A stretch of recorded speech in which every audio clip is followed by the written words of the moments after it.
भगवान के लिए कष्ट सहना। देखो, कष्ट निवृत्ति के लिए भगवान का भजन करना अलग बात है, ये अनन्य भक्ति की बात कर रहे हैं। भगवान के लिए कष्ट सहना, कोई गाली दे रहा, कष्ट हो रहा है ना, हमें सहना है, प्रभु के लिए सहना है।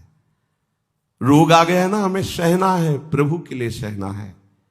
कुछ भी परिस्थिति जो हमें ताप दे रही है, हृदय जल रहा है, वो हमें सहना है, क्योंकि इसी सहनशीलता से हमें भगवान की प्रेम लक्षणा भक्ति का अनुभव होगा।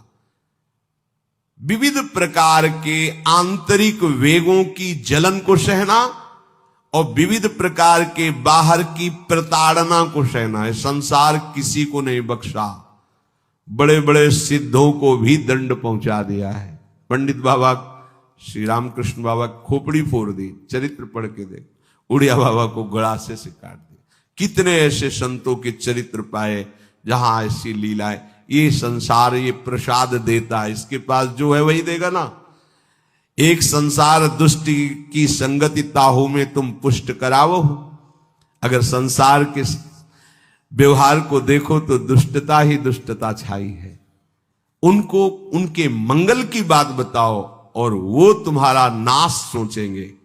कैसे तुम नष्ट हो जाओ, कैसे तुम अशांत हो जाओ, कैसे तुम भजन छोड़ दो, और वो चेष्टा कर रहे कैसे तुम भजन करो, कैसे तुम शांत हो, कैसे तुम मंगल को प्राप्त हो। तपंति विविधास्तापान, वो मेरे लिए विविध प्रकार के कष्ट सहते हैं। क्यों? ये कष्ट सहना तो बहुत ही कठिन बात है। बोले नहीं, नैतान मदगत चेतसा, जो मेरे में मन लगाए हुए उनको कष्ट सहना कोई बड़ी बात नहीं। ये खास बात प्रारंभ में इसका अभ्यास जब शुरू, बच्चा ही थे तो जैसे ठंडी लग रही, मैं शरीर नहीं हूं, वेदांत में मैं शरीर, बड़ा प्रभाव पड़ता था। नहीं नहीं, ये तो भ्रम है, मैं मान रहा हूं कि मैं शरीर हूं, इसलिए मुझे शीतलता लग रही। ये तो त्वगेंद्री का विषय है, शीतलता लगना या गर्मी लगना। नहीं, मेरा स्वरूप तो इससे विलग है।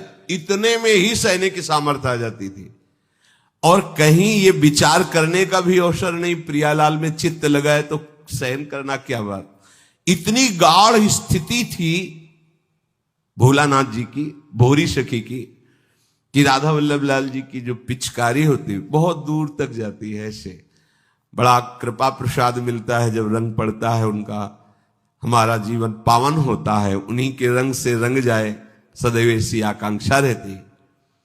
तो सब संत जन जाते हैं प्रभु का रंग डलवाने के लिए।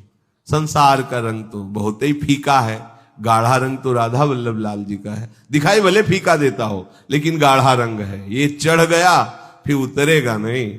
धोबिया धोवे चाहे सारी उमरिया, श्याम पिया मोरी रंग दे चुनर, यही रंगते हैं चुनरिया। अब देखो, और जगह से कष्ट की बात हो तो उन्हीं से एक सीधी पिचकारी ऐसे कान में लगी, पर्दा फटा, अंदर रंग चला गया। अब वो हर समय प्यारी जू में विकल रहते थे, इसका कोई फर्क नहीं पड़ा। धीरे धीरे वो रंग युक्त पानी अंदर गलन पैदा किया, मवाद बन गया, मवाद निकलने लगा, कीड़े पड़ गए। कान में अगर जरा सा भी चींटी चली जाए तो व्याकुल हो जाओगे, कीड़े पड़ गए। सेवा कुंज जाते, श्री जी के दर्शन करते, जो बंदरों को चना फेंक दिया जाता, जो नहीं पाते उठा लेते, यमुना किनारे उन्हें पाते और बस बैठे रोते रहते, हा स्वामिनी, हा लाडली। प्रेम की पीर उन्हीं के ऐसे पद हैं जो हृदय विदीर्ण करने वाले हैं। हर समय प्यारी जू में मगन रहते। जब लोगों ने देखा ये स्थिति तो बाबा इसकी दवाई करवा लो ना, ठीक है, प्रियाजू की जैसी इच्छा, जोई जोई प्यारो करे सोई मोई भावे। देखने से ही महसूस होता है बहुत कष्ट। उस समय मथुरा में व्यवस्था थी, मथुरा चलने की प्रार्थना की उनसे, एक बार आप चले। वहां गए, डॉक्टरों ने उनका तो ऑपरेशन हो गए, अंदर सब सड़ रहा है, कीजिए, पर जब ऑपरेशन करना हो तो 30 मिनट पहले हमें बता देना कि आए आप, 30 मिनट बाद आपका ऑपरेशन होगा। श्री हरिवंश शांत गायब। देह भाव रहित सहचरी स्वरूप में स्थित शरीर ऐसे जैसे सांप की केचुल पड़ा है। ऑपरेशन, कोई सुनने की जरूरत नहीं, ऑपरेशन हुआ, अब सब आश्चर्यचकित, डॉक्टर नर्स सब, ये क्या है? एक तो इतनी पीड़ा और फिर पीड़ा का कोई भान नहीं, फिर इसके बाद उस पर ऑपरेशन, फिर भी कोई भान नहीं। 1 घंटे बाद श्री हरिवंश श्री हरिवंश, सब हाथ जुड़े खड़े थे। हो गया ऑपरेशन, राधा वल्लभ लाल उठ के चल दी। ये कहां स्थिति है? नैतान मदगत चेतसः, उनको कोई कष्ट इसलिए नहीं व्यापता कि मदगत चेतसः, वो मेरे में चित्त अर्पित कर दी। ये स्थिति है, ये बातों से नहीं होती, ये स्थिति से होता है।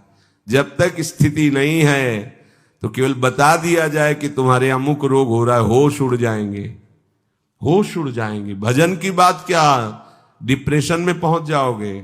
और अगर ये है कि चित्त प्रियाजू में लगा है तो यह तो जाना तो है ही, आज या कल कभी भी बुला ले, हम तो तैयार हैं। बस फिर कोई कष्ट, सच्ची कहते हैं, सच्ची शब्द इसलिए आपको विश्वास हो जाए, जब कोई विशेष कष्ट होता है तब विशेष प्रोग्राम चलाया जाता है। जैसे होता है ना टीवी में कि भाई ऐसा प्रोग्राम चलाओ कि थोड़ी देर तो मन आनंदित हो जाए।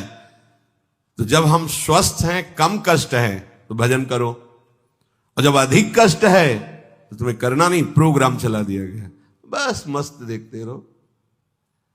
प्रियाजू जितना दुलार करती हैं उतना बड़ा कोई कष्ट ही नहीं पैदा हुआ है कि उनके दुलार के आगे अपना प्रभाव दिखा दे कोई कष्ट। जो भगवत अनन्य भक्त होते हैं वो विविध प्रकार के कष्ट प्रभु के लिए सहते हैं, क्योंकि उनका चित्त प्रभु में लगा होता है, इसलिए उन्हें कोई कष्ट भान नहीं होता।